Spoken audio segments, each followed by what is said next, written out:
Сьогодні на обід була шурпа з баранини. Для цього я беру ребра, ось такі м'ясні, та відправляю їх варитися. Збираю пінку на всіх етапах та підготовлю цибулю, моркву, картоплю, перець, помідору, ріжу крупними шматочками та складаю в кастрюлю. Також додаю 3 зубчика чесника на цю масу, заливаю все це бульйоном, в якому варилося м'ясо, та розбираю м'ясо на шматочки. Так як це реберна частина, тут багато плівки, всю плівку я видаляю. Шматочки м'яса я додаю до зварених овочів.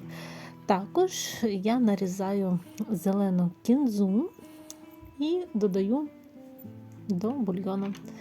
Ось така краса вийшла, все готово, всім смачного!